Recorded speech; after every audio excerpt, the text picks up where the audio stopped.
The Local Show, featuring conversations with business owners, employees, and local business leaders about their successes, challenges, and reasons for doing business. Right here in Central New York. The Local Show is locally produced by Zoe Advertising. Now your hosts, Tom and Steve. Welcome back and welcome in. This is hour number 2 of The Local Show. Get ready for engaging interviews with Matt Masur, the founder of Your Local IT Department, Jeff Rogers, who stops by. He's the owner of the Angry Smokehouse and Angry Garlic, Josh Lang, pastor at Redeemer Church in Syracuse, and Paul Altieri, who is the owner of Altieri Winery, all here in hour number 2. So, Steve? How about that? So, Tom, have you... So I know your son Nicholas is quite the budding sports photographer, videographer. Yeah. So is there a football game? If your daughter was a cheerleader, you would go. Do you ever go to watch your son work at any of these things? Oh, no, I haven't, as a matter of fact. Because he's an amazing kid. Yeah. Of course, he comes out on the wedding jobs with us, and he sets up the equipment with me and all that. And if he's not running the photo booth, he will take pictures, to fill his portfolio up. Right. So I'm watching him run around and do that. And I have to say, sometimes they're better than the photographers they're hiring. Yeah, our friends at their sons over at West Jenny. Yeah. They were like, "Do you know Nick Socials?" I'm like, "Yeah, that's Nick." And because he's done pictures over there of the football teams and different things, and yeah, he does real well with his it. portfolio must be huge. It is. He takes way too many pictures, but he's doing really good with it, and he just loves it. The enthusiasm. But what's happening is that the kids see him out there, and then they say, "Hey, can you do a hype video for me?" Or I'm going to a D1 school and I need material to show the coaches and things. So he's doing all that. Good biz. I was trying to sell 5x7s for $3 in high school. That was a little different. Yeah, now it's easy to share the files. Yeah, no, he's a good kid. If he just cleaned his room, we'd be all right. Well, can't have everything. No, Matt Masur's here. He's the founder of Your Local IT Department. Let's talk some tech here. How you doing there, buddy? Doing all right. Thanks for having me back, guys. Yeah, well, it's great to have you here. So, how long have you been in the tech world? I guess my whole life is probably the most accurate answer to that question. Honestly, I started when I was in kindergarten, 5 years old. Our parents bought a Tandy computer. Was it a TRS-80? No, it was like one model above that. It was a Tandy 1000. Yeah, This is like 1988, 89-ish. Yeah. So I kind of came up with the personal computer, honestly. Absolutely. What would have happened if you were born Amish? That's a great question. He'd be making chairs. Yeah. Tables. We'd be talking about beautiful Adirondack furniture.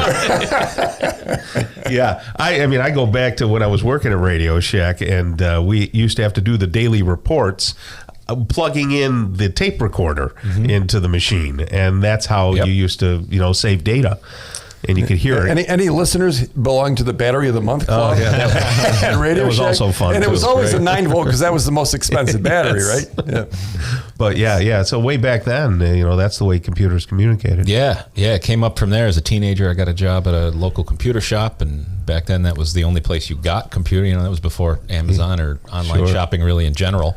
And like I said, my career just kind of continued as technology progressed. And now there's an awful lot of technology. Now we live in the information age. Ridiculous amounts, yes. Yeah. And that's so what does your business aim to do for other people? Yeah, so in a nutshell, what we do is we provide technology services to businesses. So we don't necessarily make house calls, but for companies, we do anything technical. So that can range from basic tech support.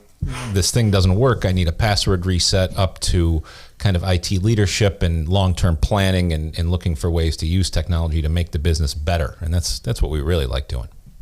Do you ever watch scam baiters on YouTube? I find them very intriguing, and I don't know how they do what they do. You always find the weirdest thing. Okay, but drone crashes. It's a little addicting because there are so many scams. Everybody gets called, and they suck these people in. The scammers suck them in, but it's a reverse game. Yeah. So they then go through the lines and hack into their computers. Yep. And explain that whole thing. Those guys are wild.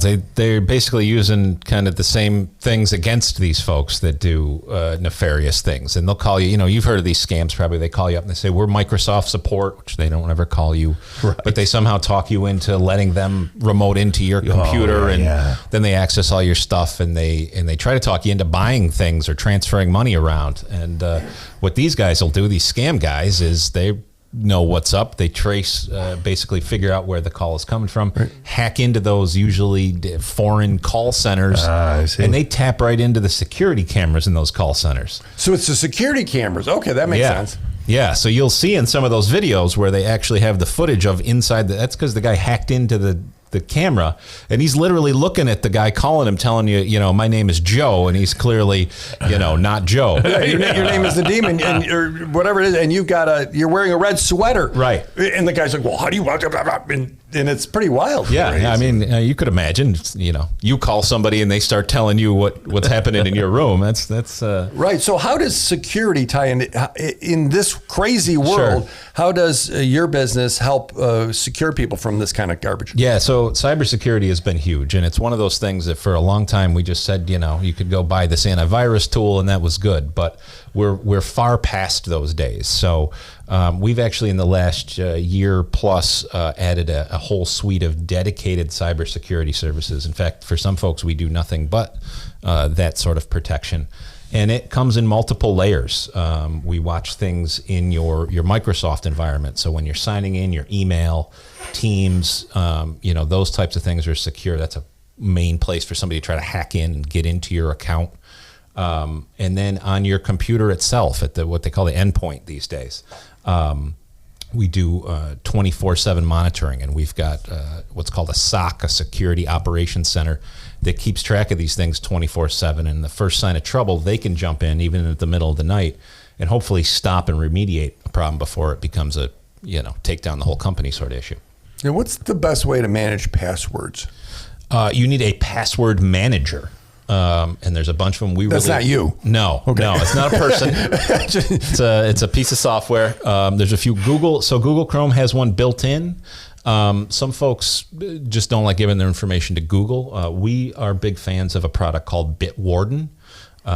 It's available for businesses and home users, but the idea there is it manages all your secure passwords. You should absolutely not use the same password for any two things, and I think every person is guilty of that. Yes. Yeah. But the only way to keep those straight, if you have different things for 1,000 different things, is to use one of these tools, and it does it all for you. It syncs on your computer, on your cell phone.